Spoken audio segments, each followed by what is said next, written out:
Welcome everyone to Legion Gaming. I'm your host Donnie, and today I'm joined by my co-host as always, Deuce. Hello everyone. Deuce, how are you this Saturday afternoon upon which we're recording? Oh, I am doing great. I am excited for this topic.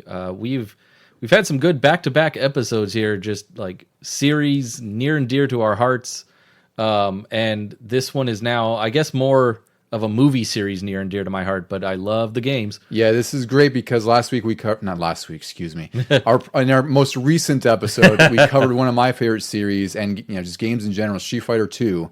And today we're covering the sort of first batch of 007 James Bond games, which, Deucey, you are a huge James Bond fan. I am less so, even though I really like James Bond, but you're like the sort of encyclopedia to my Cliff Notes version, I guess we'll say. Yeah, that sounds about right. Yeah. All thanks to Goldeneye for the N64. That just launched me into the movie career, I guess, of James Bond. And yeah, I couldn't get enough. Luckily, my dad was a big fan, so he had all the movies beforehand when I was growing up. And then I just started popping those in one by one on VHS, of all things. Yeah, when the collections were massive, when you had like 15, 20 movies or where it was on a VHS set. Usually you had them get them shipped in from like a magazine or whatever the case, but it's always fun when, like, I remember going to your house, seeing like the different VHS collections that your parents had, like whether it was James Bond or Star Trek with your mom. There was always like shelf space dedicated to those. It was really great. Yeah. So it's going to be a really fun episode because there are a lot of James Bond games, and it's interesting for me because, at least from my perspective, I always feel like, there's a couple like on the 16-bit era, and then we got into GoldenEye, which really kicked off a ton more James Bond games, but there's actually quite a few that we just never heard of or got to play for a bunch of reasons we'll cover. Like, there's a lot in the 80s that we just didn't know about, at least. Yeah, I was going to say, this is, we're going to have to break this up into probably two parts, and the first part of this one is going to be just a big history lesson for both of us, because there was a lot of games that I was not even aware of, because I didn't even think about computers until about 95, 96. Yeah, so those, we'll kind of briefly go over those, but that's really, like you said, sort of like a history bit from like 1982 to 1990. And then like really the back half of our section there is going to be more, we're probably speaking more to, because we're more familiar with those games just naturally. So we're going to cover basically up until the year 2000 or so, somewhere around there. And then we're going to cover GoldenEye just a little bit in this episode, because in a few weeks we're inviting our friend Vito, the 8-Bit Barrister, and he's going to join us for a special GoldenEye episode that's totally about GoldenEye, which has been a long time coming. It's one of our favorite games, and Deuce, that's like one of your probably top 5 of all time easily, I would say. We should really open it up to a lot of our guests, because, GoldenEye seems to be huge for everybody we've talked to. Yeah, I think anyone from our generation, GoldenEye is easily an influence. Whether you even owned an N64 or not, everybody has played GoldenEye. Yeah, exactly. In some form or fashion, you knew about GoldenEye and you played it. So it's going to be fun. Like Deucey said, we're going to do a couple of parts with the sort of anthologizing of the games. The second part will cover a lot of the PS2, Xbox to current era, which is a lot of fun because there's a lot of good games in there. I would say that's like the better half, really. Like, there's underrated gems. There are, yeah. And there's some ones that are like, okay, fine. Yeah, exactly. And even the worst ones are not as bad as some of the ones we'll talk about today. Yeah, so. That is true. So it'll be a fun series of episodes. So hopefully you'll listen to all 3 of them and enjoy. But before we get to all the good stuff and everything 007, Deucey, what have you been playing? Everything Star Wars, apparently. I could tell. That was really funny. Yeah. I even want to get back into the, what was it, Dark Forces? I want to get Dark back Forces into that remaster, but I did not. I, in fact, finished Jedi Survivor already from the last time we talked about it, and it was, like you said, it was about 45 hours of gameplay time. That's what I expected. Exactly. Yeah. But it was just such a quick playthrough. It did not feel like 45 hours, because when I was available to play a game, that was all I played. And it just breezed right through. And then right after that, I started Star Wars Outlaws, because it was on sale. It was like 50% off. I was wondering if you had bought it, because we had been talking about it. And I know, like Jedi Survivor, you played on PS Plus, and I know Outlaws hasn't hit any of the subscription services yet. So I was like, oh, you just went out and bought it. That's great. Yeah, it's very worthwhile. Yeah, I was like, oh, and it really, because I'd gotten back from my vacation, and all of a sudden it said there's only like 2 days left for this sale. I was like, okay, well, you twisted my arm. Yeah, but yeah, Outlaws is also freaking great. But I'm pretty sure it's going to take me a lot longer than just the 45 hours Jedi because it already feels like it's been longer. I haven't even gotten off the first planet yet. I can fly around out there. The space battles are pretty awesome, but I haven't gone anywhere else yet, and I know that it's going to open up and there's going to be a ton of stuff to do on other planets. Yeah, I think I'm on the third planet right now, and that's right before I stopped because of the stuff I've played. But I really have been enjoying it because it's like I talked about, I think it was in our last episode, maybe the one before that, I forgot what it was, but with Ubisoft games, you know what you're getting into if you're playing them. And if you enjoy that format, like for me, I don't enjoy every Ubisoft open world game. It really depends on the theme. Like I really loved Far Cry 4 and 5 and 3 to an extent, but I didn't like 6 at all. Like none of the themes hooked me and it was just an overly massive world. But then Outlaws, you have a Star Wars theme and like you play essentially a smuggler sort of recruiting people for this big heist. So it's very different than using like force powers and being like a Jedi. Although I do miss the force powers. I know. There's times where it's like you just want to go guns blazing. It's like, oh, that doesn't work here that well. Yeah. I want to at least double jump. Yeah, but it's a massive game. And I've tried my best to kind of collect as I go along, but some of the missions just take me elsewhere. And I'm like, oh, well, I guess I have to go explore there. But it's huge. I think what helps in this one so far, even though it's an Ubisoft game, is like not everything is put on your map at once. Because that usually deters me when there's like a huge map and then there's just tons of points to go to. And I get frozen with decisions. I'm like, I don't know where to go first. But in this one, you sort of unlock these clues about stuff you may or may not want to go pick up. And I'm like, it's like one at a time. And I'm like, okay, I will do that because this is all I have on my list right now. Or I could go do the story mission. But I really enjoy just the atmosphere of it. And like you said, being a smuggler is actually cooler than you'd think. Now they really need to sit down and do the bounty hunter game that they've always been talking about. That's like, get started and then canceled. But I feel like a bounty hunter is the third different type of Star Wars character that you could really do a good game about. And they could totally make it work because I'm playing Assassin's Creed Shadows, which I've been absolutely loving because I just love the samurai theme and Japanese aesthetic. But imagine that format where it's like you're being hunted, with a bunch of different assassins or other bounty hunters, right? It would be so easy and seamless for Ubisoft to do it. I think it'd be really good. One of the only things I did on Jedi Survivor after I beat it was I went back into it and finished off the bounty hunter side mission where there was like a whole tree of bounty hunters that you had to get clues about and then go out and find them. And that was really interesting too, because for one, I went back into the world and they actually have additional lines of dialogue put into the game for after you've beaten it. Like you suddenly get a new crew member. I don't want to spoil too much, but you get the new little crew member, and there's like a whole bunch of stuff to talk to them about. And then also the characters that have been traveling with you will start saying things that reference what just happened in the story, even though the story is done. And then once you finish the bounty hunter side missions, you get a cool little Easter egg cameo too, which I was like, okay, this was kind of worth it. And then I was like, okay, I don't want to collect anymore. Let's move on to a different Star Wars world. Yeah, I really would love to play through Jedi Survivor again because I did enjoy it and I played through when it came out. So I don't know what they've added since. I don't know if they've done anything like the stuff you're talking about with the post-credits or whatever. I don't know. But that was really one of my favorite games in a long time, especially from Star Wars, because I'm really critical about the movies, but I love the games. And Survivor was everything I wanted out of sort of like a Metroidvania game. It's really, really good. Yeah. But Outlaw is also very good. Like I know there's a lot of, we always see the terrible discourse first online, and it's all just unfounded. Like it's all trash as far as I'm concerned, because this is a really, really great game. And for $25-$30 and you like Star Wars and open world games, there's really not much you can hate on here. It's a fun time. Yeah. I mean, considering what we grew up on, this is just like what we've always kind of wanted. Yeah, the scale is ridiculous. Like I'm playing it and it's insane how I'm always talking about like there's no load times, everything's seamless, right? And like you can get on your speeder bike, which goes really fast. Yeah. And you can explore pretty much wherever you want on these planets, and they're really massive, but not too massive, right? They're not like a chore to explore necessarily. And it's not like it feels like they're too massive. And it helps that they're different planets too, because that way you can obviously break them up. Yeah, you actually get to look at different scenery and everything. I think what helps in this is that you do get a speeder bike like right off the bat. Yeah. It would be more of a slog if you had to walk everywhere. It would be a nightmare because the world is massive. Yeah. Yeah. For what I've been playing, I finally finished Avowed. I bought that on PC and I think it was like 45 hours at the end of it, so just short of your Jedi Survivor time, really. And I really, really enjoyed that game.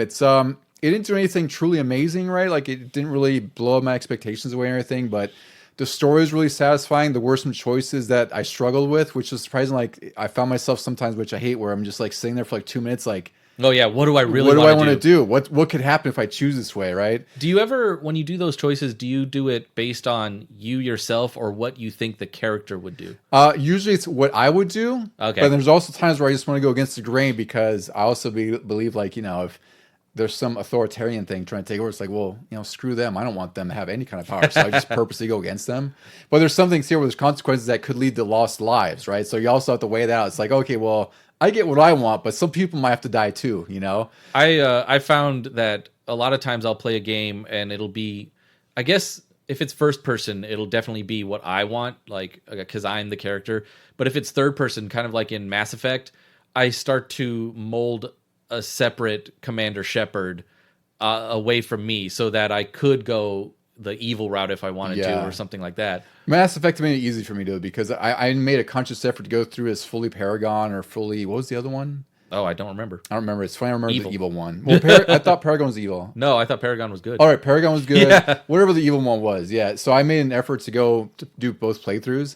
But this one's like, I knew I was going to go through once, and it sucks because once you finish the game, you can't go back and sort of clean up, after the world. Like it just starts at the end boss fight, which kind of sucks. Oh, really? Yeah, it's kind of surprising. So maybe they'll patch it. Like I know they're going to plan. I think they're doing a reveal for their roadmap soon or something. But I did a lot. Like I did as many side quests as I could find. The only stuff I didn't get is like some of the collectibles. Are they?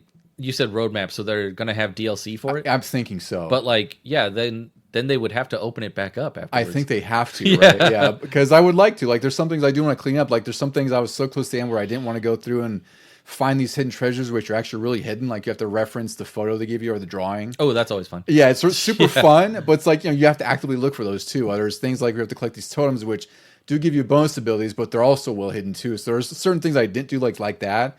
But I did like a lot of the other side quests, like pretty much, like I said, everything I could find. And I really enjoyed the end. It was a really, really solid game. I've been playing Assassin's Creed Shadows, which I wasn't sure I was going to get right away because it's Ubisoft and they always drop. And of course, all it took was Target to offer this really badass looking steelbook. Oh yeah. I was like, well, I'm just going to buy it. I mean, it's Samurai and it's Assassin's Creed Return to Form, and I've been really enjoying the hell of it. Like I've put in like, I don't know, 20 something hours already, and it's just one of those games where it feels like the more you explore, the more you have the map you unlock, and then you look at the map and you're like, wow, I really haven't been anywhere yet. Oh, great. That's kind of like when I played Ghost of Tsushima. Yeah, it's just like that, and I would say even bigger than that, which is crazy. But it's been really great because I've been just enjoying just rolling through this sort of 1500s feudal Japan, and like you get to play as Yasuke, who's sort of the big samurai guy. He's like a tank, and I actually find him less interesting to play as because he's meant to be like a brawler, so he could just kind of chop through people, right? Yeah, don't they say he's kind of like the modern Assassin's Creeds, and then the other character is very much the like originals? That. Yeah, and I'm playing as the shinobi girl named Naue, and she's freaking fantastic. She's full on stealth, has like a grapple hook. It really reminds me of like the early days of Tenchu. Oh yeah, those kind of games where you're kind of just like prowling around, like hidden in the shadows and whatnot. You use the hell out of that grapple hook in that game. Yeah, exactly. So I've been loving this game so far. I think whenever a lot of people went up to the price, maybe it goes down to like $25, more people will like it. But it's a really great Assassin's Creed game. It's been having me hooked the entire time, and like I've been doing nothing but bounties, and there's more like leagues to kill because then I'm finding characters say like, hey, like this faction here is causing problems. Can you go hunt them too? It's like, oh my god, like I'm going over Japan, and then there's still areas I haven't even been to yet. Like I'm only in Act 2. I don't even know how big the game is. So it's been a really great time. It's full on samurai goodness. I'd say so far it's still not as good as Ghost of Tsushima because I think the combat in Tsushima is way better than this, just from as far as parrying and just how it feels, It's like I'd say two different things because like Ghost of Tsushima, they want you to be out there becoming this legendary like fighter and striking fear, whereas Assassin's Creed has always been about stealth and stay hidden. And the stealth works. I'm saying like even when you play as Yasuke, who's supposed to be the brawler, sometimes the combat is just it doesn't really work when you're fighting multiple enemies. With Ghost of Tsushima, like I would fight on 5-6 enemies, and the parry system worked where you could just fully samurai your way through there, right? You felt like Spider-Man or Batman in those recent games. Whereas this, with the blocking and parrying, it's a little bit too slow, so you can't parry every single thing that hits you. That was always my issue from like Assassin's Creed Origins on, I could not get into their combat. It's fine when it's like 1, maybe on 2, like 1 versus 2 at best. But when there's 3 or 4 because you've accidentally lured them, like that's to just restart or escape because there's no point. Yeah. But I'm enjoying it either way. It's a really, really solid game, and the story is really great. It has me hooked all the way through. There's some really great lore bits. It's just like I said, Deuce, like I'm all about samurais and like feudal Japan, so it's like just my bread and butter. I mean, Assassin's Creed has always been known to throw in real historical things in amongst their like supernatural type of stuff. Did they do that with this one too, with Japan's history? So you're finding all kinds of lore bits on Japan's history, like stuff, there's things on their economy. Like there's all these little bits and pieces. Like you find these temples and there's these knowledge points there, which also level you up. But also when you find, like a codex piece, it'll give you like this extensive tidbit on a warlord or something like that. So there's also that layer to it too, where you just get lost in that, which I really appreciate because I know the story is just, it's historical fantasy in a sense. Yeah. But all the bits and pieces you find on the history of Japan is just super fun to look into too. Like, I think Assassin's Creed is one of the few series where I tend to read almost every lore bit that I get because like you'll collect it and then it goes away into your inventory and you don't even think about it in most games. But I would actually like find a spot where I'm safe, pause, and then go and read everything because some of it is true and you're like, oh, I never knew that. There were some parts in AC Rogue, like right at the beginning, there's that giant earthquake you're escaping from and everything, and that earthquake really happened. Of course, in the game, they blame it on you, like the Templars versus the Assassins. Yeah. But no, that earthquake really happened, and I was, all of a sudden, I got sidetracked. I had the game on, but I was sitting there scrolling through Wikipedia reading about this historical event. It's funny, because in my mind, you could almost say, like, well, it's fun, like Assassin's Creed sort of like, maybe that's what actually happened, and what we're reading is sort of the revised history. Yeah, right? Like that's the kind of silly gimmick I like to tie to that. But it's always great, when you see something that happens in the game, you're like, oh, this has some sort of historical significance. It's just a truth that's a little bit bent. Yep. Yeah. So it's been a great time. I think I'm going to see it through. I don't know how long it's going to be because there's a lot of great stuff coming out as well. Yeah. But such is life. Oh yeah, that's another thing. Since we've been off the air here, is the big Switch 2 announcement. Yeah, that they finally revealed that. I think it looks great. I know there's a lot of controversy around price, which part of it is justified, and it could get worse. Yeah, due to some clowns we have running the country. Yeah, all of a sudden they're like, "Oh, hold on, let's hold off on pre-orders because we may want to jack this up." Yeah, it might go up even further. So it'll be interesting because right now it's set at $450 for the base console, $500 for the Mario Kart bundle. Mario Kart, the game itself, is reportedly about $80 digital, so Nintendo's testing that, which is crazy. Wait, it won't be $80 physical? It's physical. Well, first the rumors started that physical is going to be $90, and then they said that's not the case. Okay. And I believe it should be $80 for physical as well, but at least digital, since a lot of people buy digital, it's definitely going to be $80. The I don't know how true this is, but the thing that caught my eye and gave it the stink eye is they said there's going to be a Tears of the Kingdom edition, like Switch 2 edition, that'll be $80. And you're like, that game is how old already? Just because it's going to be a little bit upgraded for Switch 2, you say $80? Well, it's just like when they do any kind of those deluxe editions on a new console, it's going to be full price. Yeah. But also, they will have upgrades like PS5 does and Xbox does. What the price is, people are estimating it's going to be like $10 to $20. I don't know. And there's also something, I don't know if it's confirmed, but they said if you have an active Nintendo Switch Online expansion pack subscription, it's included with those too, those upgrades for like Tears of the Kingdom, Breath of the Wild. I don't know if that's 100% confirmed. I think that'd be great if they did, because it would be just another piece to add on to. It would be incentive to go into do their online thing. Exactly. More so. Yeah. So I'm excited for the Switch 2, but I'm a little timid about it because it could get more expensive than it is, and it's like $450 is pricey, but I mean the Steam Deck.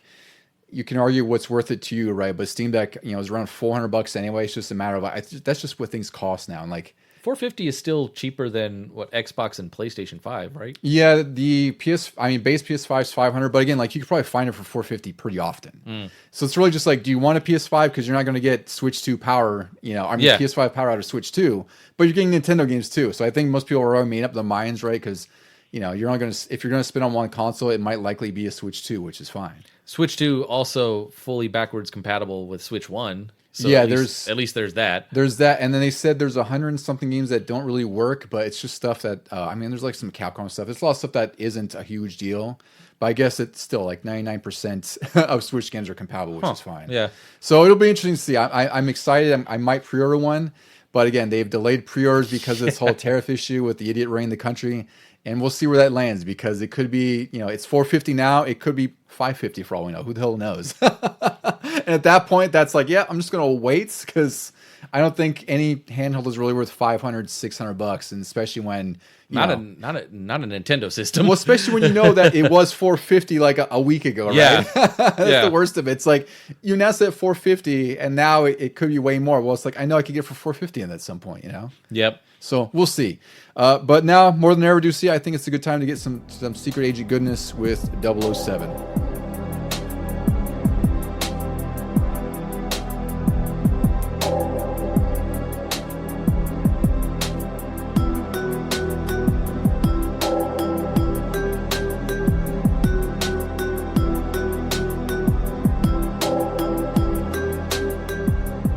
All right, Juicy. So I'm going to be leaning on you quite a bit because, like we mentioned earlier, it's sort of the James Bond encyclopedia of sorts here. So I only know, I've seen like more of the modern movies. I think everything since Goldeneye and like a handful of the previous movies. But Bond does have quite a rich history. I think there's 27 movies right now, 26? 25 official ones, and then 2 kind of off to the side. 2 off to the side. Okay, so we'll call it 27. And this series does have a long history as books as well, which is really where it started. It started with Ian Fleming, who worked for Britain's Naval Intelligence Division during World War II, and he wrote his first Bond novel at 44. So never say never as far as starting too late. He was 44 years old in 1952 when he first wrote Casino Royale.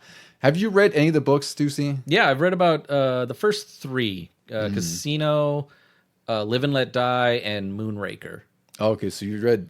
That's almost most of what he wrote, because he wrote like 11 or 12 books. I think, right? Yeah, and it's interesting to see, like, the books are really not like the movies, and in fact, Moonraker barely goes into space, and it's also crazy to read about how torn up Bond gets in these books. You're like, how is he still going? It's like John McClane at the end of Die Hard. You're just like, how is he still functioning? Well, I get the impression that because Ian Fleming, he wrote this, he had the idea during the war, and I know a lot of James Bond's sort of background history kind of originated from some of the things he saw in his service, right? Yeah, I want to say he knew a guy that did like secret agenty type things, so he just sort of made it even more fantastical and put it in the books. Yeah, exactly. So he probably made it like this really action-packed but spy thriller kind of thing. Yeah. So he mentions to his friends that he wanted to write a spy novel, and again, like much of Bond's background was rooted in, from his service and as also his career as a journalist, which I didn't know he was a journalist previous to this either.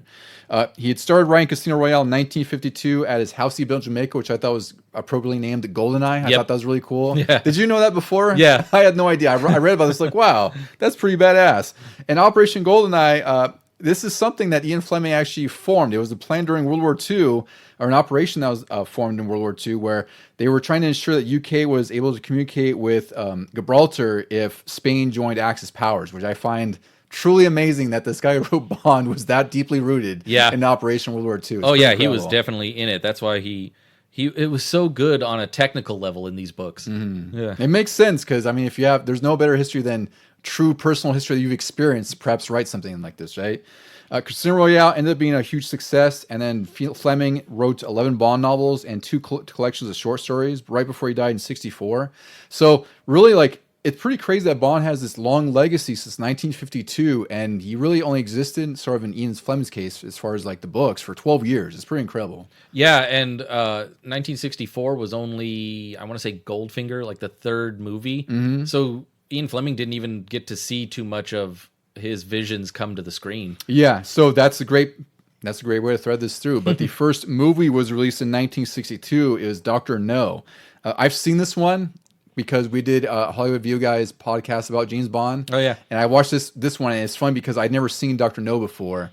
And I realized how much Austin Powers was satirizing Dr. No, like, to a T. I was like, holy crap, like, this is Austin Powers. This is where he took everything. I know you were getting, you wanted to go in order, but like, when you get to about You Only Live Twice, that's also another big source of the Austin Powers, especially the Dr. Evil look. It's really great. So it just made Austin Powers even more funny for the fact that now I can I fully understood the references. Yeah. Like, I didn't realize it was that blatantly ripped off, but it's great. So they made a ton of Bond movies. Dr. No was the first one in 1962 when producers Albert Broccoli and Harry Saltzman purchased film rights to his novels. And then 16 movies were released between 1962 and 1989. So the breakdown was 6 releases between 1962 and 1969, 5 releases between 1971 and 1979, and then 5 more between 1981 and 1989. That's like an MCU schedule, more or less. That's a lot of movies in like what is that, like 15 years? Yeah, growing up, I didn't even realize that the first 4 movies were every year. Yeah, they were annual. I had no idea either. Because by the time when I saw like the older Bond movies, I was probably like, 10, 11 years old. And I assumed there's so many because, like they're old movies. So I thought they'd been released for so long, And then even after that, they slowed down to every other year. Yeah, which is still quite a bit. Like I always complain about how many movies come out now as far as like sequels and whatever, but they were doing it back then all the same. It didn't matter whether it was 1970s or 2000s. Like, it's just the nature of the business sometimes. And now look at like when you want a sequel or something like the last Spider-Verse or something. Oh god! And it's been what, half a decade or more? It's about to be by the time it releases. Yeah, they just announced it, so it'd be about almost 5-6 years. That's and crazy. these Bond movies weren't even sequels to each other. They were just individual stories. Yeah. So the last movie in sort of the early series was License to Kill, which came out in 1989. And that kind of led to this hiatus for quite a while because of some legal disputes going on. I don't know what the root of it was. And so ultimately, 1995 would start the modern era of Bond, which is what we're most familiar with Pierce Brosnan in playing James Bond in Goldeneye. I think that was around the time that United Artists was going up for sale and MGM and some other things were trying to buy them. I think MGM ended up with them totally. Oh, I see. And then for some reason, I can't remember, but like Timothy Dalton was going to come back. I mean, he was scheduled to be for more than just 2 movies. And then things kept drawing out. And then I think it got to a point where they were like, well, we always wanted Pierce Brosnan. Let's just kind of wait out his contract and then grab Pierce Brosnan when we can. Yeah, and I think if I read right, was Timothy Dalton the last one? So was it? He was also in the Duel, right? Yeah, the Genesis game. Yeah, so I read that was technically his last appearance as Bond, which I thought was really funny. That was in a random Genesis game that came out a couple years after the fact. Yeah. So the most recent movie that came out was in 2021 with No Time to Die, a movie that I thought was absolutely fantastic with Daniel Craig, who I think is a freaking amazing Bond. When he started with Casino Royale, it was sort of a modern reboot. And all the movies have really been fantastic. Like, Quantum of Solace isn't great, but it's still not a terrible movie. It's just not a particularly great Bond movie. I consider it DLC to Casino Royale. Yeah, it just didn't feel like a full sequel or a full Bond movie to me. I don't know why. You just tack it on at the end and you're like, okay, they're one. Yeah. And what was the one after that? Was it Skyfall? Skyfall was next. Yeah. Skyfall was it really was the shit. I love that movie. Mm-hmm. So for our purposes today, we're going to be talking about a lot of the games. We're kind of go through the early era, which is 1982 with Shaken But Not Stirred. So a lot of these games, Ducey, we just have no familiarity with because these are all released on different computer systems or Ataris. And it's just, these are totally out of our periphery. We were just not old enough to play these. I've never even seen them in like game shops and old-timey places. Yeah, like these are, I imagine these are pretty niche as far as collectors, you know? But for me, like these were totally lost on me until I had to dig up and be like, oh, there's quite a few of them, and they're all just not particularly great, but I also can't fault them because they're from the 1980s. They are what they are. So the first one was Shaken But Not Stirred. This was only released in the UK.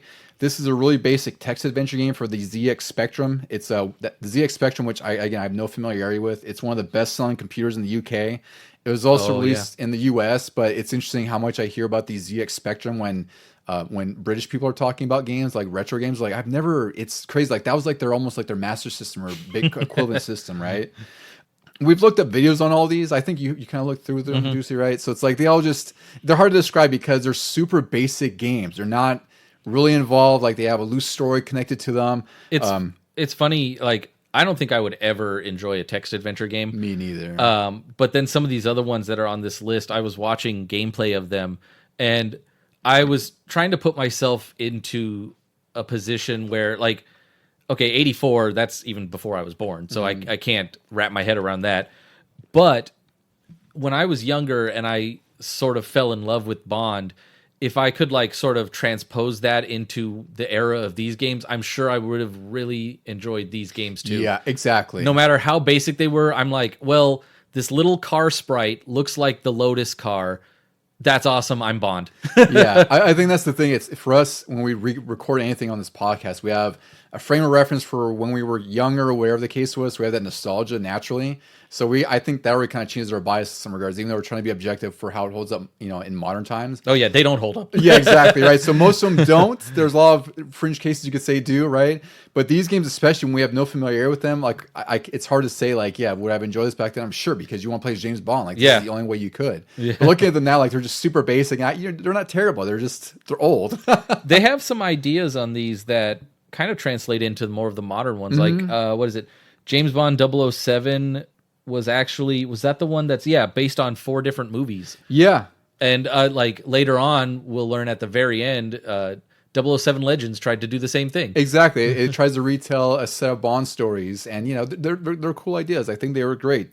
But yeah, James Bond 007, we'll get to that one real quick. That one was released in 1984 for the Atari 2600 and 5200, the Sega SG-1000, which I think that's just the Master System. ColecoVision, Commodore 64. This one is it's a side-scrolling shooter. It looks kind of cool for what it is, right? Actually, the SG-1000 was before the Master System. Was this what? It's a weird looking. It's like all white plastic and stuff. Okay, I always get those confused because I thought that's what it was called in Japan or something.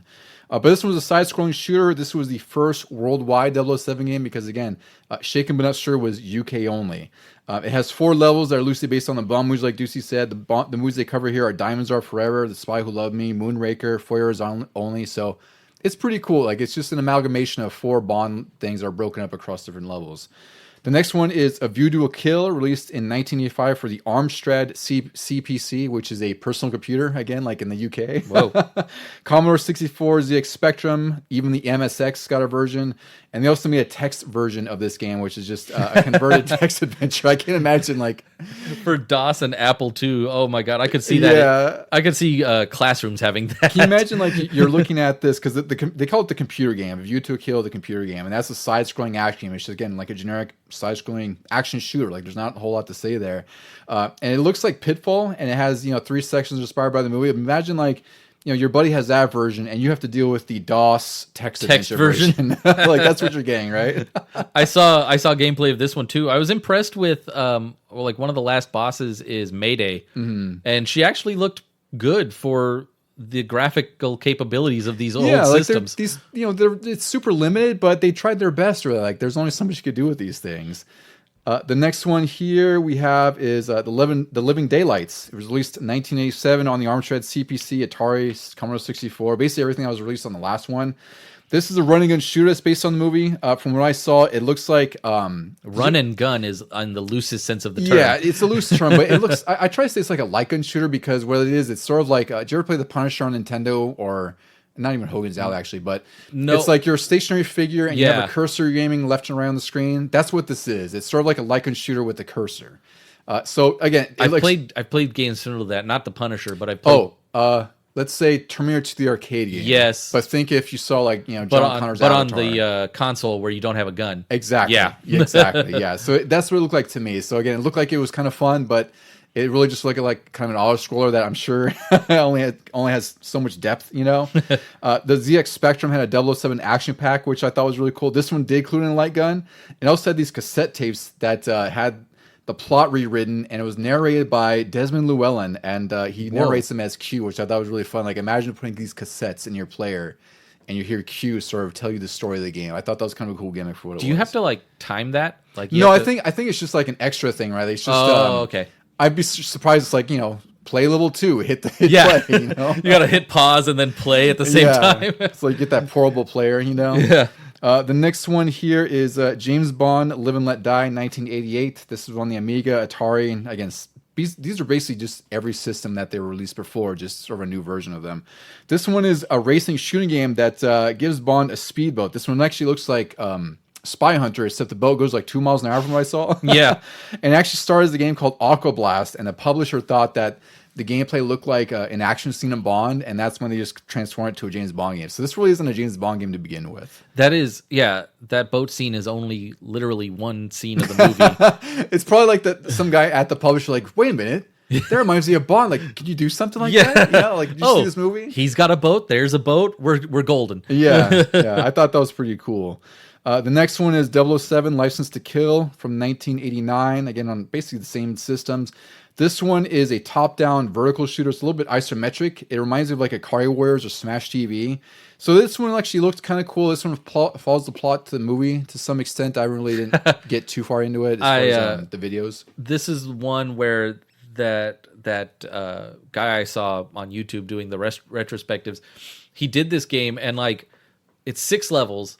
The first 3 are all before the title sequence of the movie. Oh my god! So it's like you didn't even get to the beginning of the movie. Yeah. And then for half the game, 2 of the levels are you've seen License to Kill, right? You watched that one. I did. Yeah. So that had some really great scenes too. 2 of the levels are when he's in the water and the drug plane is trying to take off, and so you're trying to catch the plane for 2 whole levels. And then the last level is finally when like they have the oil tanker chase on the highway. I was gonna ask if they had the tanker chase, because I loved in that movie that I caught it when he shoots James Bond's like under the semi or something like that, and he shoots at like the gas tank in there, and he does like 3 pings, and it's like it sounds like the Bond jingle with the tone of that. I was like, did you guys catch that? And like, no, and I just laughed so hard. I was like, that's so stupid, but it's so freaking great. It's like you have to really listen to it to catch that, you know. But this game is top down, so you don't get to see the most awesome part where he pops a wheelie with a tanker. That's right. Yeah, that was a really fun movie. That was a good time. Yeah. The next one is James Bond: The Spy Who Loved Me. This was released in 1990. Again, on basically all those same computer systems.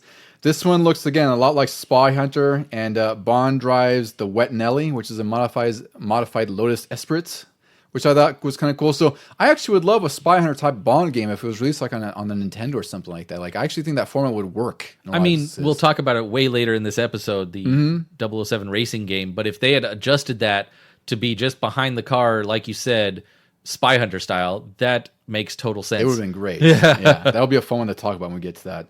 And then the final in the pre-era, as I'm calling it, is Operation Stealth, also known as James Bond 007, The Stealth Affair. This was released on the Amiga, the Atari ST PC, MS-DOS. This was released with the Bond license in the US only, and that's kind of where it was. I think it was like in Europe, and I don't know if it was released in Japan, but it's called Operation Stealth. So again, this is loosely a Bond game, and also in the sense that the James Bond works for the US here. He works for the CIA instead of MI6, which is an interesting change. He's on loan, quote unquote. Yeah, and it's a point-and-click style LucasArts game.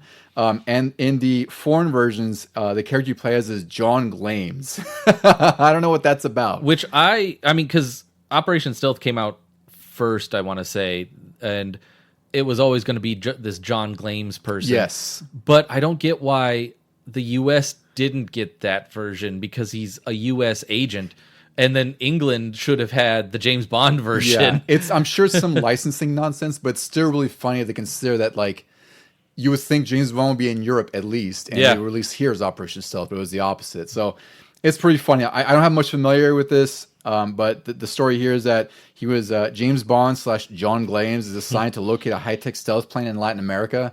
So I don't know how good this one is. It looked okay. It just looked like a kind of a basic point-and-click game, which I would want. Yeah, as a kid, I did enjoy the occasional point-and-click ones, especially the Monkey Island series. And I think they said this is just as obscure as some of those games. I would think so. Yeah. I imagine, like, even these, I try to see if like maybe the Internet Archive had them just to play, and I couldn't really find them.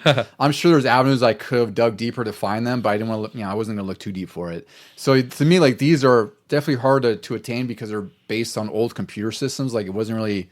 There's no Nintendo version emulator or anything, you know. Yeah. So I don't know. I'd be curious to play a few just for fun, just to get some some sort of context for the time, but.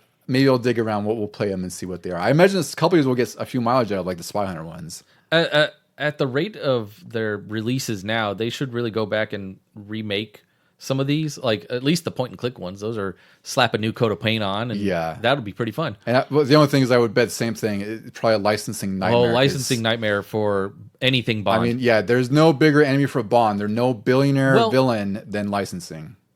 I mean, Amazon just got, well, they got all the movie rights only. I don't know what their rights entail. I just know, I know that I read that they have at least creative control. Yeah. I don't know what that means. Yeah. So, whatever that means in Amazon terms, we may or may not. But what it means is a lot of side characters getting TV shows. I'm sure. It's going to be milked dry is what it's going to be. Yeah. Absolutely. Yeah.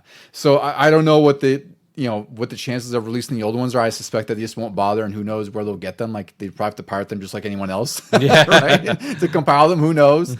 But it'd be interesting because I think those will eventually get sort of lost to history in time at some point, because they're just, maybe there's some preserving them and whatnot, but there's hard to get to these days. There's some garage sales out there that might have them. Yes, yeah. This is really for, I guess, the meat of the episode, because these are the games that we have more familiarity with, also games that released during our era of growing up. And the sort of the next era we'll start here is sort of like the pre-GoldenEye era, which surprisingly didn't have too many Bond games on consoles, more or less. Like that chunk that we just went through were really the bulk of the Bond games in the early 90s, or I should say 80s and the early 90s. And the first James Bond game that was really released that was the James Bond game was based on the animated series called James Bond Jr. Yeah, not James Bond at all. Not at all. Yeah, it's James Bond's son. I didn't watch this cartoon nephew. growing up. Oh, is his nephew? Yeah. That's what it was. Okay. They did a little bit of was it like the Indiana Jones cartoon? Was like his nephew there too? Maybe. Yeah. I remember. Or Inspector Gadget had his niece. I do remember that. Yeah. I do love Inspector Gadget. Yeah, all these main characters never had direct children. Yeah. It was always side. They're like, no, we can't have you being a spy and dad at the same time. Yeah. You're not going to have time. You're going to be awful. But James Bond Jr., I don't remember watching this much as a kid. I just remember the theme, like I think most people do. It was a really great theme. I remember catching it every once in a while in the mornings. Yeah. And my dad would point out things because he was the Bond fan, and then they would have some Bond enemies in there, and he would be like, "Oh yeah, that guy is from such and such movie." But like, he didn't watch him. He didn't sit down and watch him with me, and I kind of turned the channel on him every once in a while. I vaguely recall it being, not very interesting. Like, there's always something else I was watching, and it's just I couldn't get into it. But this theme song is great. Like, that's the thing I remember most about it. These games are not so great though. So they released two. There was one on the NES that came out in 1991. This, I played a little bit of on an emulator. It's kind of like a Metroid game in the sense that you're out to find these missiles and you have to solve these puzzles, these really kind of ugly square puzzles where you have to move squares around to match a pattern that's on the right side of the screen to disarm these missiles. I got through a couple of them. They're tedious because while you're solving the puzzle, you hear this annoying beep sound the entire time, which is just grating and just not great. The controls are really floaty. The jump is kind of awkward and kind of floaty as well.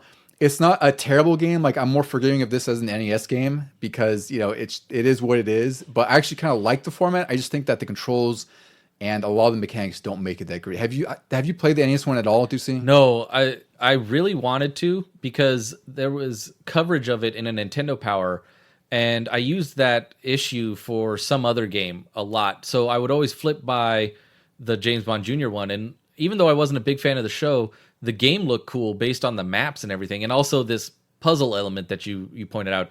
For little, like, was it 6 or 7 year old me, that was awesome. I want to solve puzzles on a giant missile. Yeah, like I think the puzzles they're fine. It's like they're really kind of awkward to shuffle around. Like, they made it purposely obtuse in a sense where you hit A and B, and then you have these lights that light up on the vertical and x axes, and that's where you move these tiles. So it's not immediately apparent. So you're doing some awkward movement where you have to make sure the top one's highlighted with the side for the row you want to move. And it's just kind of like an unnecessary level of complexity, to solve these.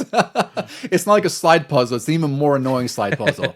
But it's a fine game. Like, it actually looks pretty fine for a Nintendo game. The music's actually kind of, I think I like the music in here. It's not too bad. Yeah, I still want to track it down because I did find the Super Nintendo version that we'll talk about here, but I realized quickly that was not the version I saw in the magazine, and I was like, ew, get this away. It's funny because both these games, the Super Nintendo version and Nintendo version, have the same tile screen, so I almost thought when I played the Nintendo one, I thought it was going to be a scaled down Super Nintendo version. Oh, yeah. But it ended up being a totally different game that I actually liked better than the Super Nintendo one, which we can talk to now. Yeah. This was released in 1992. I think it was like October. I thought the graphics, I played this after I looked up a video. It looked like a generic side-scrolling game. It looked okay. I mean, it matched the cartoon, which is what we liked to see back then. Yeah, I think the music's kind of crap for a Super Nintendo game, frankly. Like, it's not grating or awful, but it just feels it doesn't have much depth. Like it almost sounds like an upgraded Nintendo game, but not upgraded. I don't really know how to explain it. It just doesn't sound good. And I couldn't figure out it kind of seemed like they played the theme song from the show, but in a weird chiptune way. Yeah, it was really kind of awkward sounding. I also think James Bond Jr.'s sprite is kind of ugly. Like he just looks, he doesn't have very many frames of animation. Again, the controls are kind of wonky. Like you collect these shoes, which make you jump higher. So now your jump's even more awkward. You have to punch enemies, which I thought was weird. Punch and kick. And then the second level, which I got to, I will give this game credit for having a little bit of variety because there's these shoot 'em up levels that are interspersed throughout. So the second level is a shoot 'em up level, but it has like these Silver Surfer levels of awful hit detection and collision detection where you'll hit basically everything's a dead zone. So like you hit tree branch, you're dead. You're in this biplane kind of thing that can drop missiles and also shoots forward. And the enemies die in one hit, so it's actually like a fine shoot 'em up that way. But they ruined it by having everything kill you.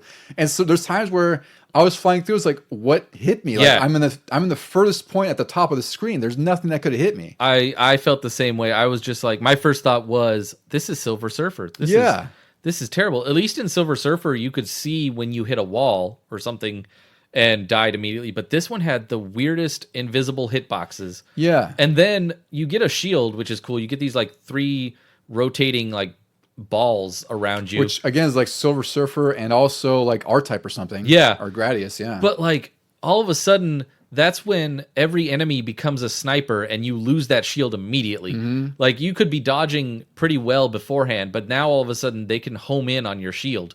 Well, and also what makes it even worse is this level is just too long. Yeah. Like I sat there, I died a few times because you have a collection of lives and you get a game over. So you have, I think it's like 4 or 5 lives. And I got through, it felt like 4 or 5 sections because there are checkpoints, but there's like, I swear I must have just, I got game over twice at like the 4th checkpoint. So like, this is just way too long for this kind of game. I feel like I got through at least 3 checkpoints, maybe 4. What's also not helpful is that there's no explanation for this. Like the first level, when you're junior and you're punching and kicking, all you have to do is jump up these 2 platforms, punch one guy, walk to the right, and suddenly you're in this second mission. What the hell kind of first mission was that? Why? Yeah, it was super basic. I was surprised at how quick it was. Literally 2 jumps and 1 guy to punch. And I was like, wait, why am I now all of a sudden doing this horrible flying mission? Yeah. This game reminded me of The Rocketeer for NES and Super Nintendo, where I love the Nintendo game. It's really hard, but again, it's not like a spectacular Nintendo game or anything, but it's totally just fun. It's just fine. It's a shooter. It's a shooter, yeah. And then you go to the Super Nintendo one where you expect it to be way better than the Nintendo version, but the Super Nintendo Rocketeer has the first level. It's like this ugly light gun shooter. Oh, the plane race is first. That's right. The plane race is first. Then you have this ugly shoot 'em up, like stationary light gun shooting game, and you have like one of your, I think it's like you're rocketing around the level or something like that. And it's just not fun. It controls like crap, and it's just ugly. So this is what James Bond Jr. reminds me of. You can see that Super Nintendo tried to do variety in all their games because Nintendo was going to be the basic platformer, jump and shoot thing.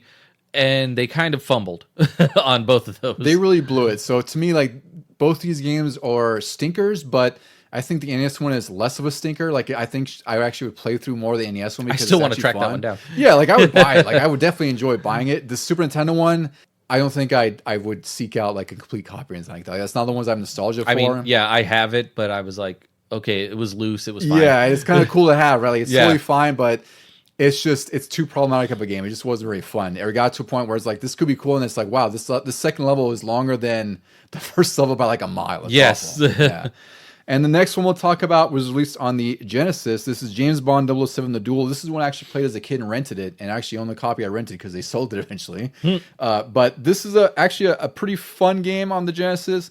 This is, like we talked about earlier, this is Timothy Dalton's final appearances Bond, which is interesting that it's not tied to his movie. It's just tied to this random game that was released about 4 years after his last movie. Yeah. And this one has an original storyline that included villains like Jaws and Oddjob as bosses. A professor hijacks a satellite launch center on a remote island, and he's taken scientists hostage. And the professor has also created a cloning machine that's recreated some of Bond's greatest villains, which I think is a really funny narrative way to bring back some villains that make no sense. Yeah. But I'll take it. It's an okay side-scrolling game. It has a lot of verticality where there's a lot of these ladders. It kind of reminds me of like Rolling Thunder, where a lot of the enemies die in one hit.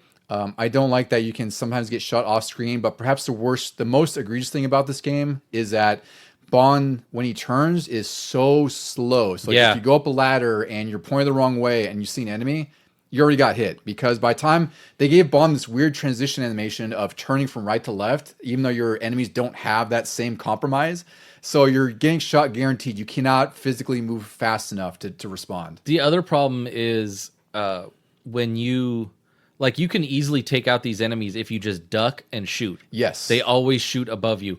The problem is if you get hit and you get the knockback, you kind of get stun locked and all of a sudden you can't duck. Mm-hmm. And I thought at first it was my controller was just like not responding too well, but then I realized, no, this is probably the game has some weird lagginess to it. It does. It did feel really, really kind of clunky and stiff.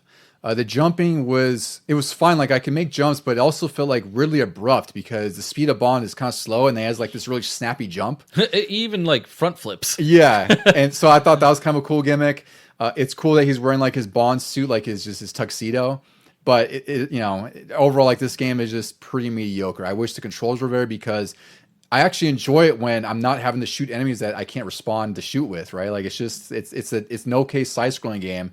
It's kind of cool with the objectives, and I think graphics look pretty nice. Bond looks kind of basic, but you can tell it's Bond. The levels are pretty open. Well, the level that I played, the first level, is pretty open. You get to go like the low road or the high road. You have to rescue hostages, which is actually just one woman over and over again. Mm-hmm.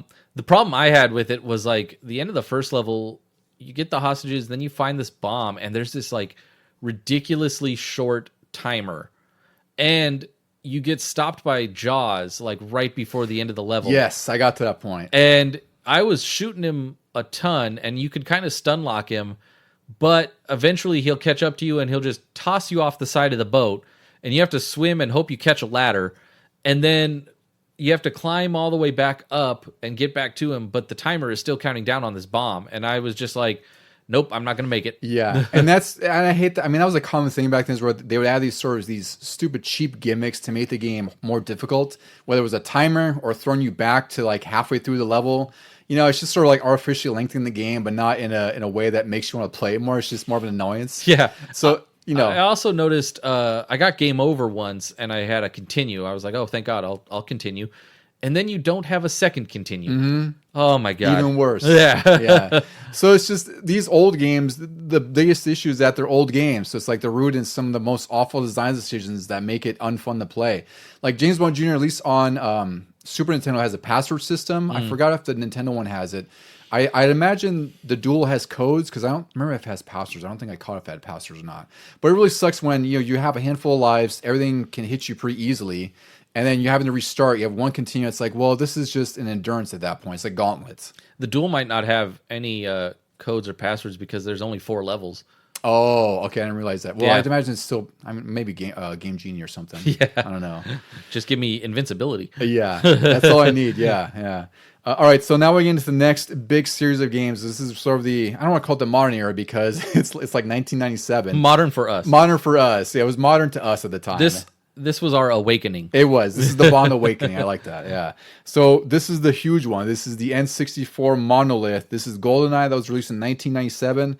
This was released 2 years after the movie by Rare. Development started for this around January 1995. It was originally conceived as a rail shooter like Virtual Cop, which would have been really crazy. This very much and very closely follows the plot of the movie, which was a huge thing back then for us. Wasn't it even... it was considered for the SNES first, too. Yes. Yeah. It started way back there, which I can't imagine what that game would have been. It would have been like a shinier The Duel. It could have been. It could have had like DKC graphics and who knows. I don't know. We're going to do a massive deep dive for this in a future episode, but we have to talk about this, of course, because it's GoldenEye.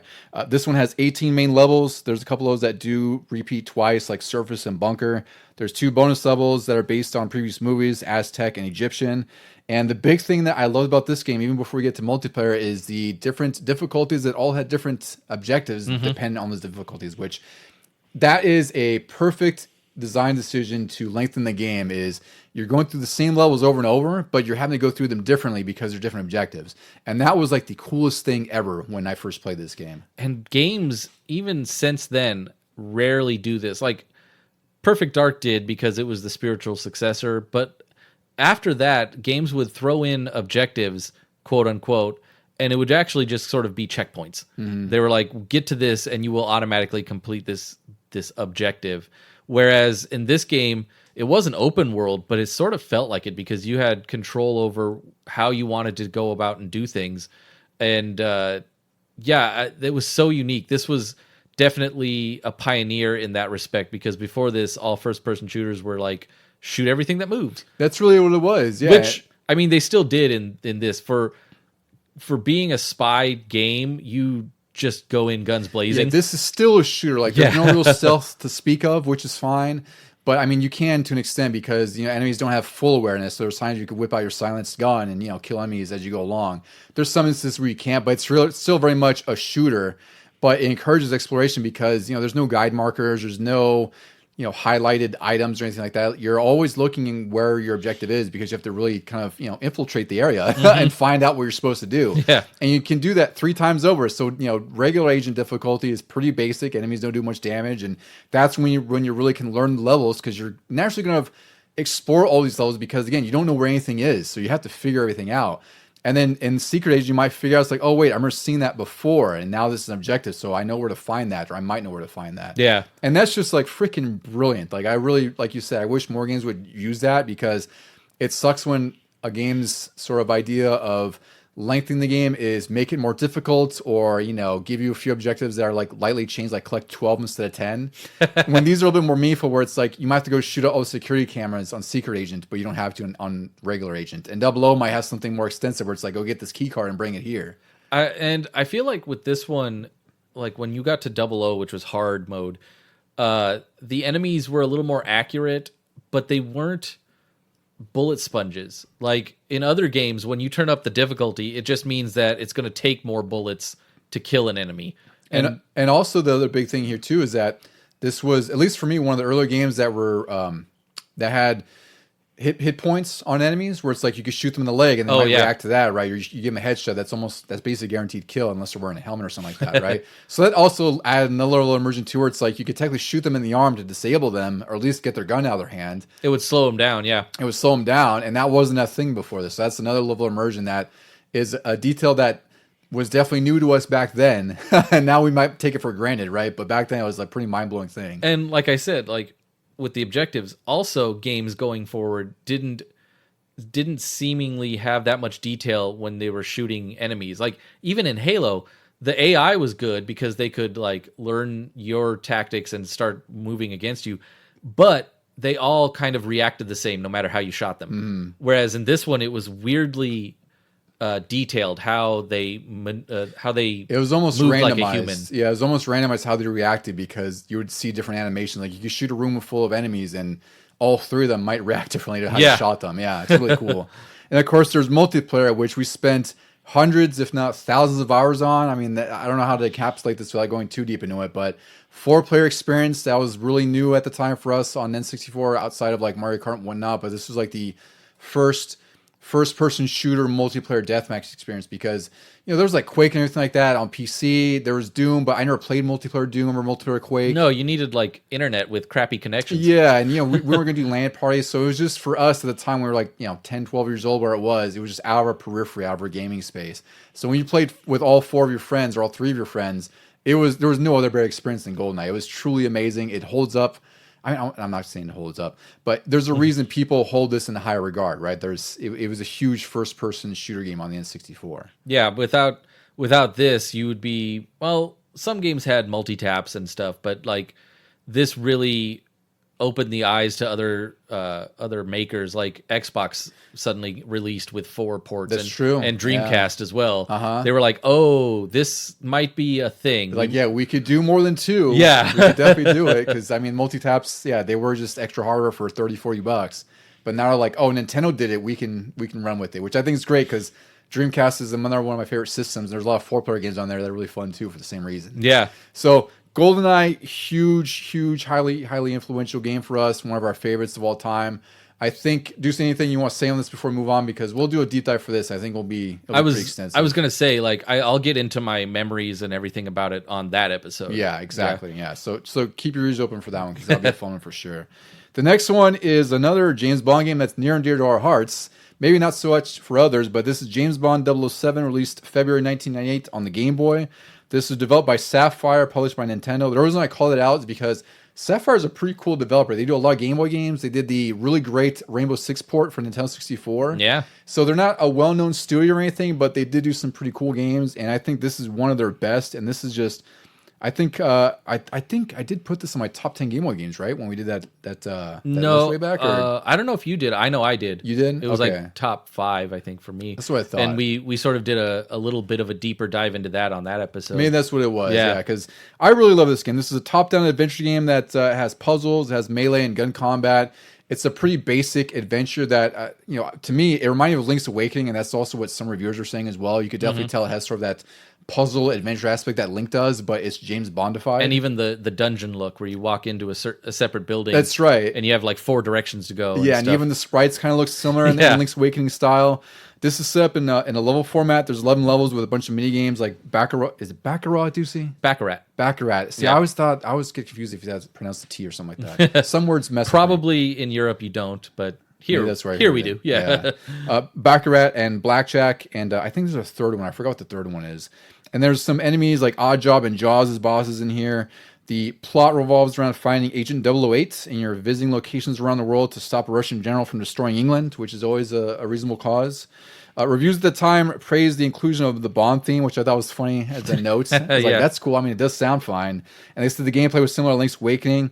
I only note this again because we brought it up on when I talked about this, about how EGM, one of the reviewers was just having a bad day or something because he said just some really dumb crap about this game. He basically said that the action was repetitive, dialogue is ridiculous, clues are overly simplistic, secrets are obscure, what a waste of silicone. And he gave it a 1 out of 10, which I've played thousands of video games in my life, and I can guarantee you that this game is nowhere near a 1 out of 10 on the scale. Like 1 out of 10 is an awful, awful game. Everything he just said in that, if you look at it one by one, could be said about The Legend of Zelda for Nintendo. It's super generalized.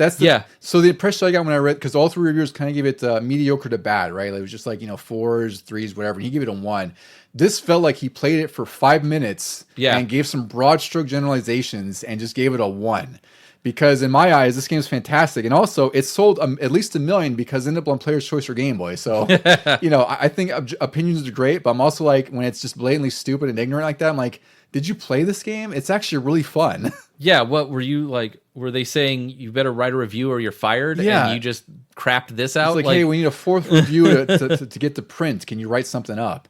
So it was really interesting because I think I don't mind critics and whatnot. I think that some are, it's one thing to be objective and critical, but it's another thing to just be totally dismissive and ignorant, which is what this review is. My feelings on it. We've discussed it before outside of the podcast and everything, but like this combined with what we found out last episode. So you just say where like the fatigue of the releases of Street Fighter started clouding their objectivity, which is dumb. Like go in, if you're going to be a professional reviewer, go in objectively.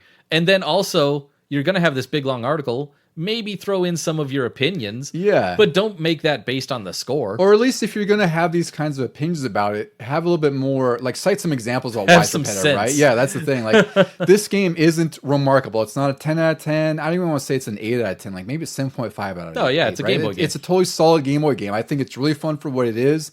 Yeah, it's not going to have any brainbuster puzzles, but it does feel like Bond in some instances because there are some instances of stealth.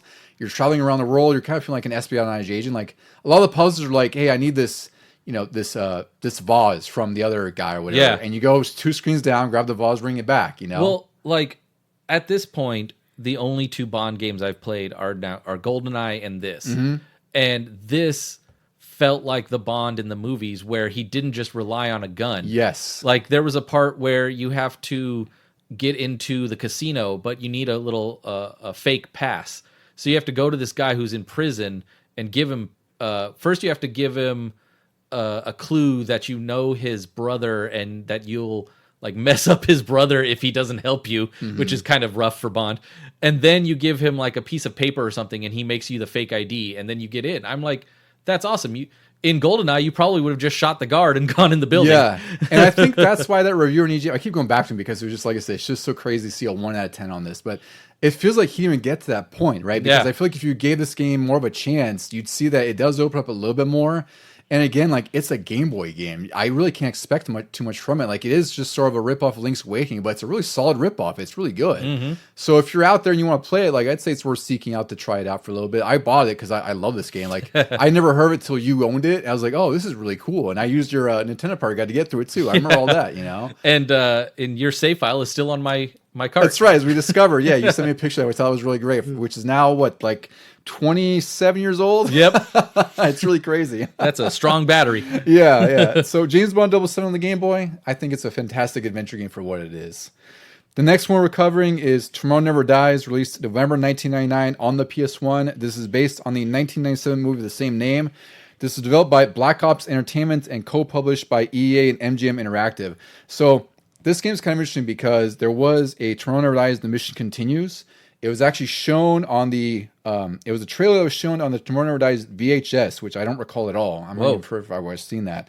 But the idea of this game was that it was going to start after the end of the movie, and it was narrated by Q, I think it was. I forgot who narrated it.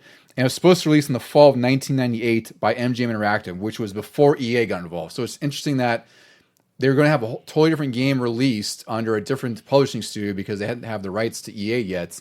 But whatever case happened with this game ended up just getting delayed, and released almost 2 years or a year later after the fact. It was interesting to me that the Rare was asked to develop a Tomorrow Never Dies based on their success with GoldenEye, and they said no. And then all of a sudden it fell to EA while they did Perfect Dark, which was also very much like GoldenEye. Yeah. And I remember it was really weird to see that we were kind of expecting like another thing to GoldenEye. Yeah. And we got this, which we'll get into, but I just remember being like, I don't know if this is going to be as good as GoldenEye, you know, like I'm a little timid on this. Yeah. So development started this in 1987, but here's why they canceled is that they did some focus group testing. I guess people didn't like that it started after the movie, which is kind of weird. I think, you know, that was like the thing with Enter the Matrix, right? Where it's like interspersed between two movies.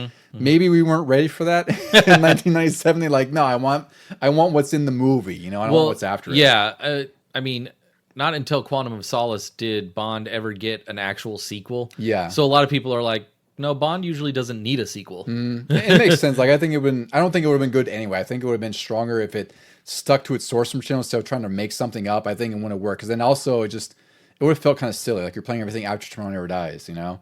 So the game was delayed multiple times, and they actually going to include multiplayer, but that was scrapped. I do remember reading about that back then, but I was also not expecting much on the PS1 for multiplayer to begin with either. I was going to say, with what we got, I'm okay with it not being there.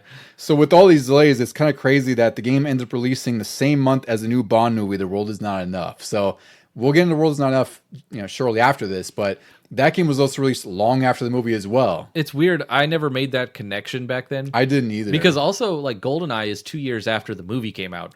I think that's wise because I assumed, you know, some games were released the same time as the movie, but then there were some we'd get their iteration way after the fact. So that was kind of like a normalized thing for me back then, it feels like. And GoldenEye was released the same year as Tomorrow Never Dies, and then Tomorrow Never Dies is released the same as World Is Not Enough. It was a weird, like shift that was going on, but it seemed okay in my head because I wasn't really paying attention to games coming out with the movie.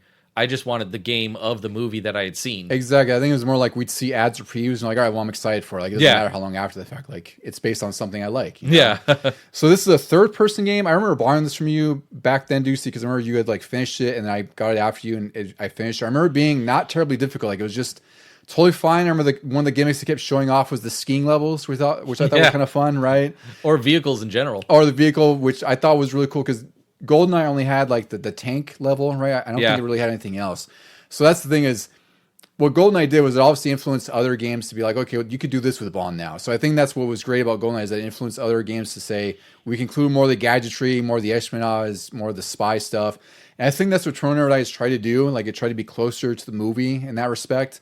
And I remember enjoying this one, but it was just inevitable that it was going to get compared to GoldenEye. Oh yeah. And it's not like a terrible game. It's just, again, like it's totally average, enjoyable for the time. Average PS1, if you want to quantify that, like take that for what it is. But for the movie itself, I always thought it was more spy-like than GoldenEye. Mm-hmm. And then I thought this game kind of fit along those lines too. You got to use more gadgets and do more things as Bond. Like I said, drive the BMW, shoot the missiles, all that sort of thing. So I really enjoyed this game. I also enjoyed that it played out like the movie, where like the gun barrel comes across, then you do a couple levels, and then the actual theme song plays from Sheryl Crow. And then you go back into the game and start playing it like it's the movie. And then in between the missions, they would put in, because this is PlayStation 1, they would put in actual scenes from the movie. And I was like, this is quote unquote immersive. Yeah. As hit or miss as movie-based games or games based on movies are, one thing I love about this era is the fact that everyone really loved the gimmick of having a level clip from the movie. Level. Like that was really great because you got to relive some of the greatest scenes from the movie that you enjoyed. And like, then played the rest of it. Yeah, now it looks kind of cheesy because it's just like you have these ugly PS1 graphics, which, again, they're dated now. By the time they were great. But you have them ugly now, and you're seeing these really grainy, almost like less than DVD level because these are on CDs, clips interspersed between levels. It's really fun. It's just kind of charming in its own way. All right, so the next set of games we'll get into. These, I really enjoy one of these versions here, Deucey. So we're getting to The World Is Not Enough for the N64. This was released October 2000. So there are two versions of World Is Not Enough that were covered. One is the N64 one, and there's the PS1 version, which is by a totally different developer. And these are actually very different games, despite having the same name and based on the same movie. So the N64 one was developed by Eurocom, and they actually developed James Bond Jr. way back in the day, which I thought was a cool connection. Didn't they do some Duke Nukems? I think they did. They've done a lot of games in that era. Like they did a lot of ports. They did a lot of original games. Like Eurocom's, in my eyes, a pretty big developer for the time. The way this is like different, these two, it harkens back to like Super Nintendo versus Genesis. Exactly what that's like. Yeah. And one version is definitely better than the other. So in this, much like the movie, Bond is out to stop a terrorist from triggering a nuclear meltdown. Its plot was to increase petroleum prices. I don't remember the whole plot was not obtuse. I remember the guy feel pain, right? They were, the oil heiress was going to ruin all these other oil lines, and then only her family was going to do it. It had Denise Richards and I think Sophie Marceau was her name, right? Yeah. I remember enjoying that movie quite a bit back then. I know it's not like a great Bond movie now, but for the time I enjoyed it a lot. Like I don't know where I'd put in the tier list, but it's like it was fine. For Brosnan, I'd say it's second or third. Yes, I think I definitely liked it better than Tomorrow Never Dies. Yeah. So the N64 version has 14 missions over 3 difficulties that follow the plot of the movie. There's a bunch of, they've ramped up the variety in this game compared to GoldenEye. Like GoldenEye, you couldn't jump, you had some gadgets. One thing I really love about this game is that it really ramps up all the gadgets. Like you have a grapple hook, you have like your credit card scanner thing, you have the pen that gets you through security, like it disables security. You can, there's like a data pad, like if there's a little keypad on the wall, you can hack it. A scrambler thing. Yes. Yeah. So, there's a lot of stuff to add to this game. Like there's X-ray vision, there's tranq darts. You can use your pistol with or without silencer, which I thought was really cool because in GoldenEye it was just you would pick up either version, right? And here you can actually see him twist on the silencer, which I thought was really great because that's also tied to the character as well. That blew my mind when I could first do that on this one. In this game, there's no health recovery items, which is interesting. It's the only thing you get is body armor, which is similar to GoldenEye. Yeah, exactly. Yeah, so I think I really love this game. Like I loved it when we played it back then. I think we were just transitioning like PS2 and whatnot, so we didn't play it as much as GoldenEye. Mm-hmm. But I played it earlier this week, and I was surprised at how much I enjoyed it because it's still a pretty gorgeous Nintendo 64 game. I'd say it runs pretty well given, it's N64 again. Yeah. The graphics are a little bit fuzzy, but at the same time, like the graphics are pretty high res for an N64 game. Like the engine they used for this, I don't know what it was. I forget if it was a modified version they did before, but it was built to take advantage of the N64 so that they could have these high fidelity graphics with a really good frame rate. It also, it uses the expansion pack because when I played it, it recognized that it was in there. Yes. There's a high color mode, I think they call it. And I just remember really liking this. But I didn't like it as much as GoldenEye back then. Mm-hmm. But now, if I compared strictly those two, I'm like, this really did sort of improve on GoldenEye with a lot of the stuff. You really felt more like Bond, like you said, with all the gadgets and everything. The enemy,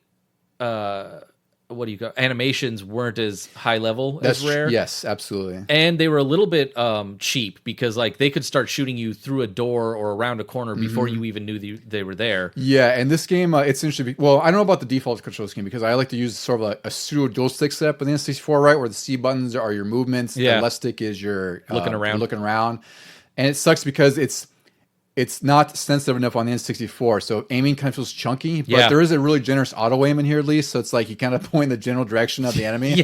As long as you're close enough too. I noticed sometimes when the guy was way down the hall, I was still missing him by a hair. You do have to be within range. And I really love the animations in this game. Like there's some really great things when he reloads the gun and cocks it, or like when you're putting the silencer on, like they really... You can see more of Bond's hands now because I think really the biggest fault I could put on this game is the fact that it had to follow up GoldenEye. That's what sucks about it. It's like I think a lot of people, I don't want to say dismiss this, but they played it, didn't like it as much as GoldenEye, and just kind of like left as it was.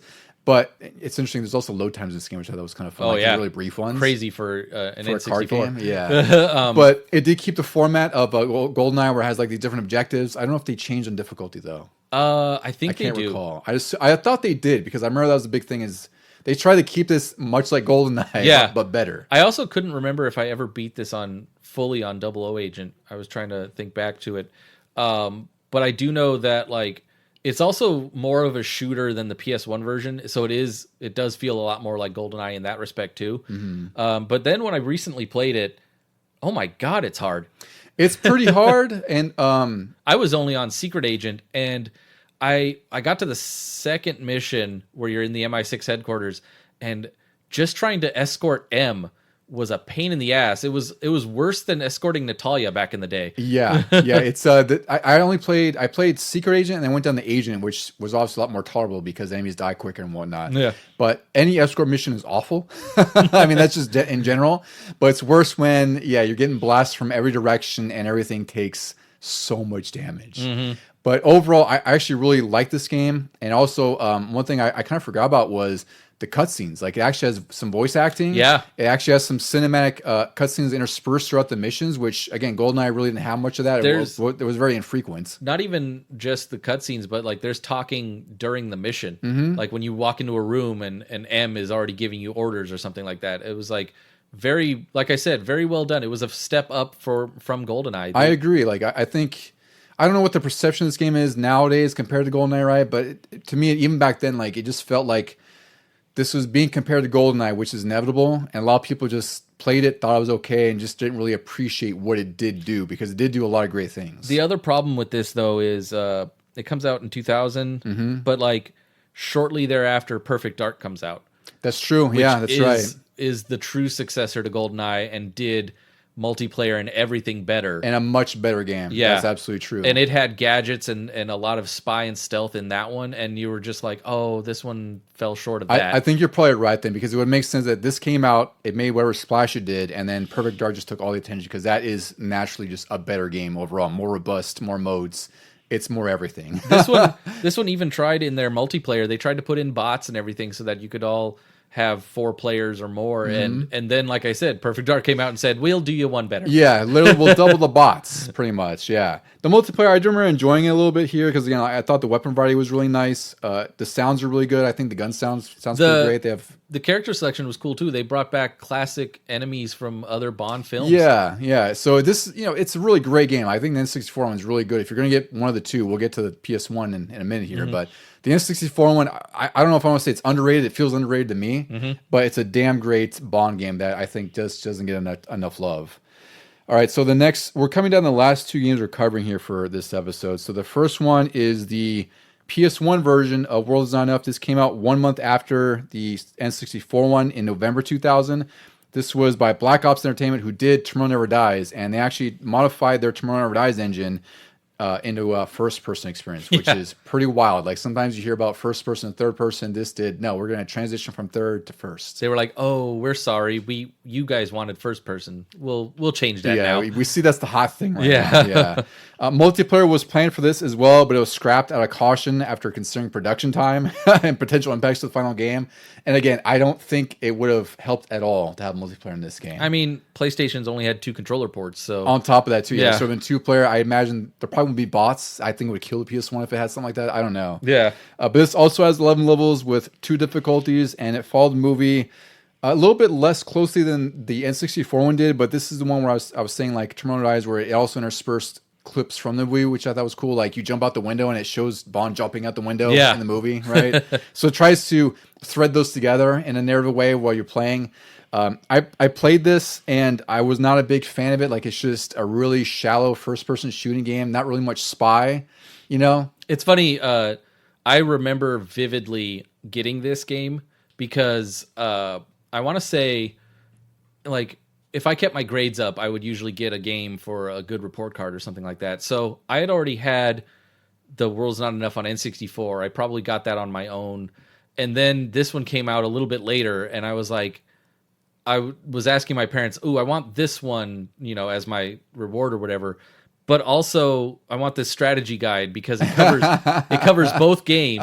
And I was really trying to convince them. They're like, "These are 2 different games. Yeah. Like, I know I already have this one, but it's different." And same but different. Yeah, I ended up getting them both, and I actually liked, for a while there, I liked this one more because really? Because it felt more like Bond, or it felt like you were a spy and you weren't relying on your guns. Like I said, the N64 one felt like Goldeneye, where you were shooting a lot. This one does have a lot of gadgets. Like I'm not saying this is an awful game either. I'm just saying that it's not as, at least for me, it wasn't as spy heavy as I thought. Like I showed you, I could rush through the first level in a minute and 50 seconds because the AI is not smart here. The shooting is really generous with auto aim and whatnot, but there are gadgets. Like it does do its best to try to be like a spy game. Yeah, there were a lot more gadgets in this. You had to sneak more, and there was even a section where you had to play cards, and I was like, yeah, this is Bond. This is probably the first time where I got to play in a casino as Bond.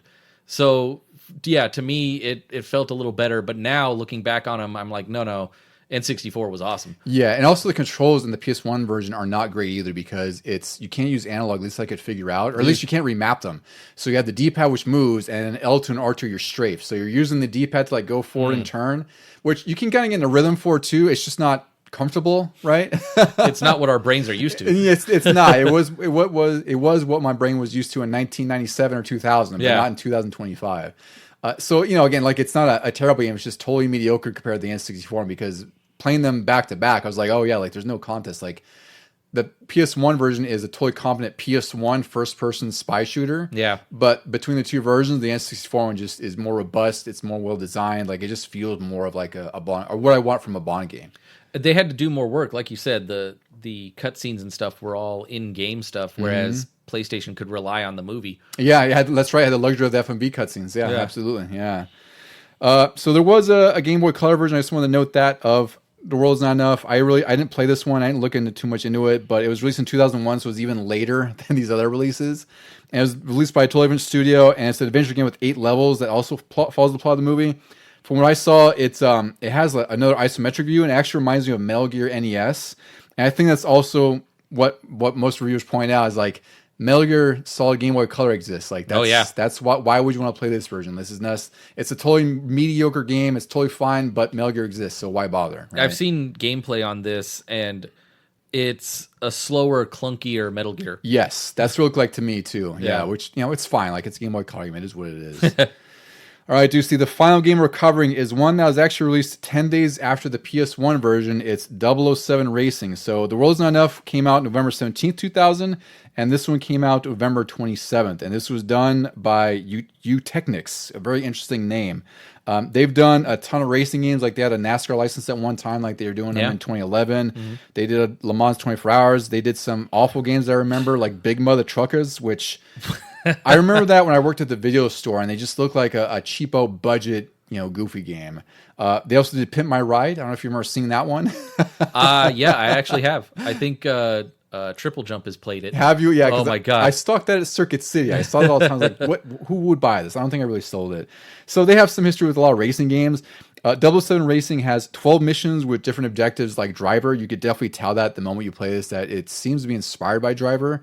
Like there's, one of the missions is, rescue the girl and then take out the helicopter with your Stinger missile and then ramp off this thing into a helicopter and explodes. Or it reminds me very much like Stuntman as well, like on PS2. Oh, yeah.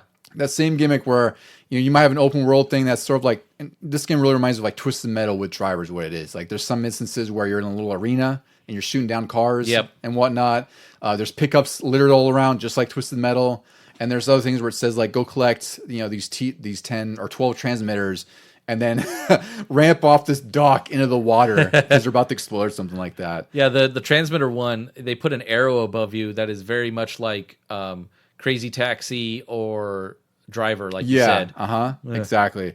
The developer worked with MGM on a new plot for this movie, or this game, it does have a plot. It does have a plot, some sort of plot's tucked in there. A high-ranking European diplomat and businessman wants to hijack a shipment of NATO weapons and smuggle terrorists inside cars that come out of an assembly plant. So this is all this big old ruse to stick to your cars. They're smuggling the terrorists inside the cars? Yes. Straight off shipping containers. Straight off of the assembly line? That's what they're saying.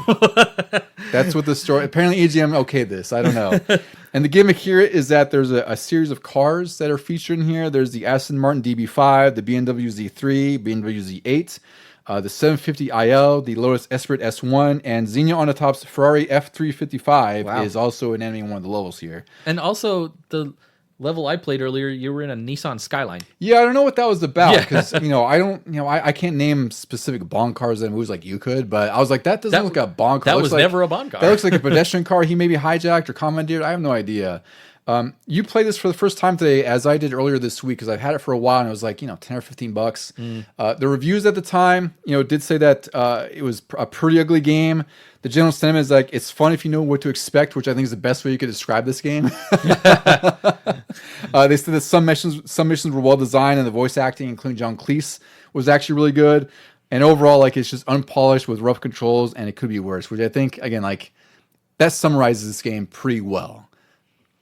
Yeah, the only thing that I could think of for this was like, I really wanted it back then, but now playing it, I was like, okay, it's a game that I have no idea why it's called 007 Racing. Yeah, there's no racing I could find so far, unless later on in the game you do that. I don't know. Because actually I would have liked a racing game where you just races the Bond cars with their weapons and you shoot your friends as you're racing around a track or something. Yeah. It didn't need to have a story or a spy mission. It sucks because this game came out like in late 2000 and, I have my Dreamcast. We're transitioning to PS2.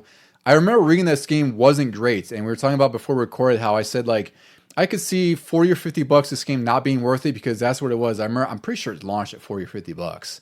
And I was like, I just don't want this. Like all the reviews I read across magazines, the internet was just like saying like, it's not great. It is ugly. Like the cars themselves look pretty good. I think they're rendered well, but the environments are really just, they're PS1 ugly and they're actually kind of inexcusable at this point. Like this feels like a game that should have been released in 96, 97. Yeah. When I was asking you when it came out, because like you also only steer with the D-pad. Yes, that's right. I was like, wait a minute. What game is this? Why is this a 2000 like era game? But like I said, the cars do look pretty good. And when it first came out, I didn't even pay attention to the reviews because I was just such a huge Bond fan. And I was like, yes, I want cars. I want the car racing aspect of it and the Twisted Metal aspect of it.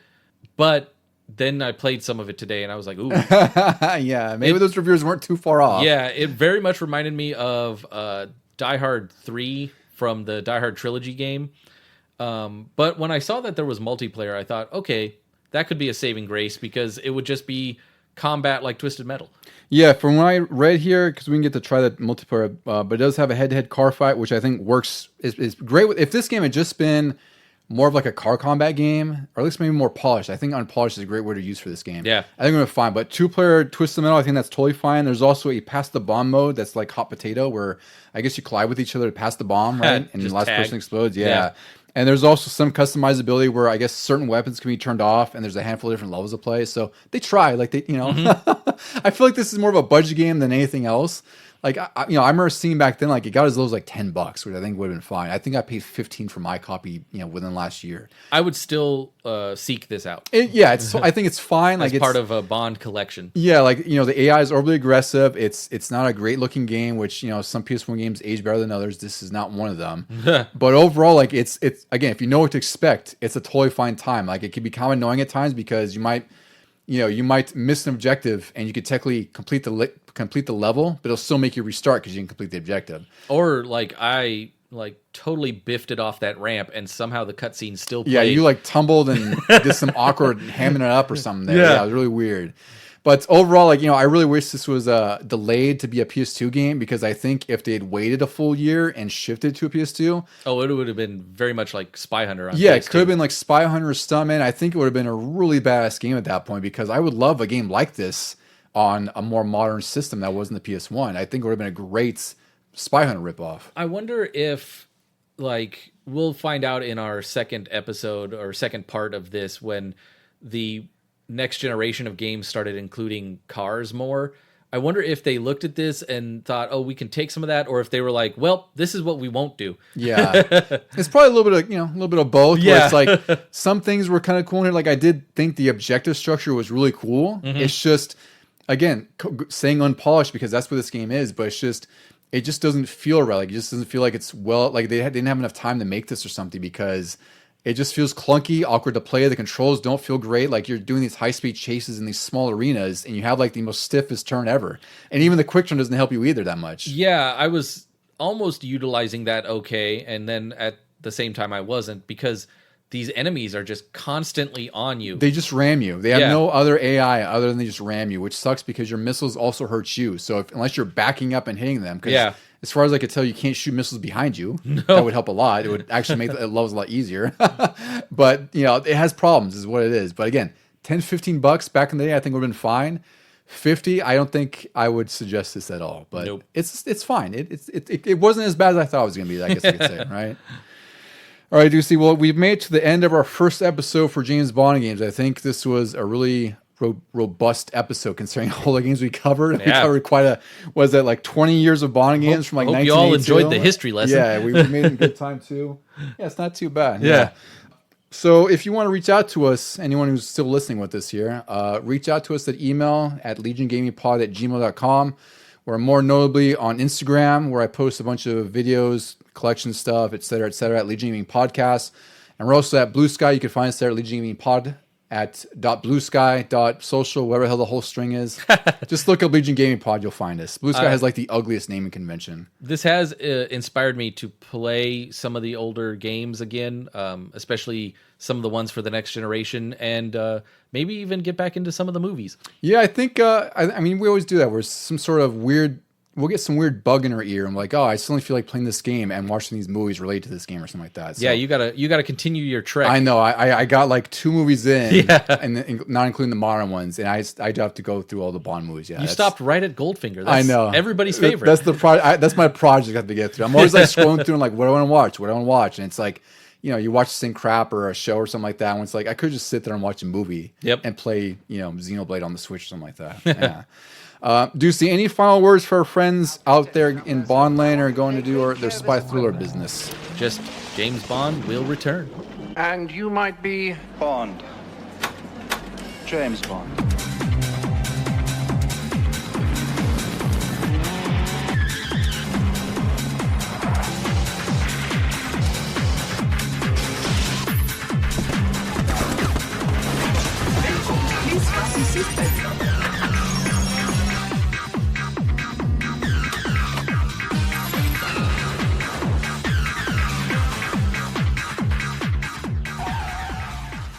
You need